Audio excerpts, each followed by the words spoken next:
Bonjour à vous, chers abonnés de la télévision numérique, vous qui aimez Matin Plus.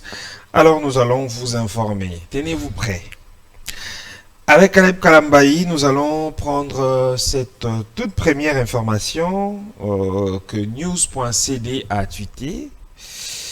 RDC, une marche est annoncée ce jeudi 13 août à Kinshasa pour dénoncer la cyberharcèlement visant la première dame Denise Nyakero Tshisekedi. Selon la fiche de mobilisation intitulée Trop c'est trop, les participants sont attendus à 10 heures à l'espace royal. Le programme prévoit le dépôt d'un mémorandum au Conseil supérieur de l'audiovisuel et de la communication, CESAC, à 11 heures, puis au ministère de la Justice à 12 heures. Une déclaration des soutiens sera ensuite lue à 14 heures devant le siège de la Fondation Lona. Les organisateurs affirment que cette initiative se déroulera dans le strict respect des procédures légales. Ils dénoncent notamment les insultes et autres dérives constatées sur les réseaux sociaux tout en appelant les institutions compétentes à jouer pleinement leur rôle de régulation. Parlons santé à présent dans ces rendez-vous d'actualité. Le point des situations d'Ebola depuis le 10 août 2026. La riposte contre la maladie à virus Ebola se poursuit dans les 5 provinces touchées. Il s'agit de la province de Haut-Ouélé, de l'Ituri, du Nord et du Sud Kivu et de la Chopo. La situation demeure géographiquement stable avec 53 zones de santé affectées. L'Ituri reste l'épicentre principal de l'épidémie, tandis que les Sud Kivu totalisent désormais 75 jours sans nouveaux cas confirmés. À ces jours, 4 449 cas confirmés ont été recensés.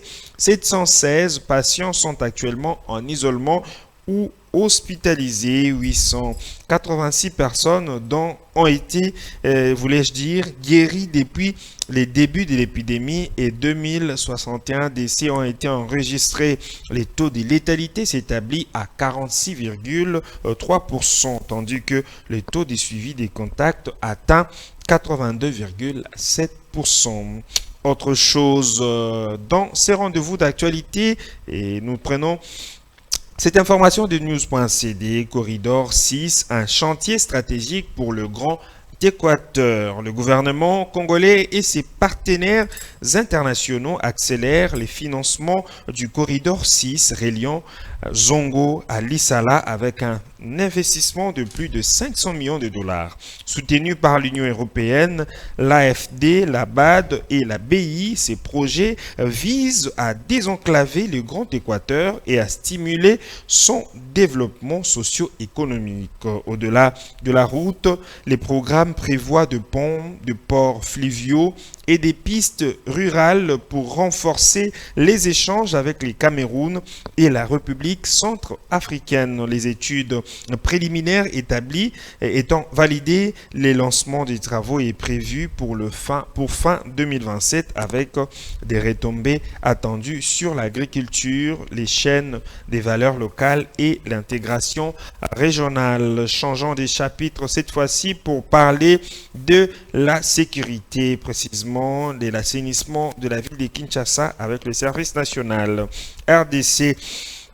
Les policiers affectés au poste de la police situé sur l'avenue Libération, ex-24 novembre, à Bandalungwa, une commune du centre de Kinshasa, en République démocratique du Congo, a été instruit mardi de libérer les alentours de leur lieu de service des véhicules stationnés lors des travaux d'assainissement menés par le bâtisseur ex-bandit urbain du service national. Le général a déclaré, je cite, « Libérer les alentours du poste de police. Aucun véhicule ne doit être stationné dans cet espace afin de permettre aux bâtisseurs du service national de réaliser correctement les travaux d'assainissement », a déclaré le lieutenant-général Kassongo Kabouik, commandant du service national. Terminons toujours avec la ville de Kinshasa. Nous sommes encore là.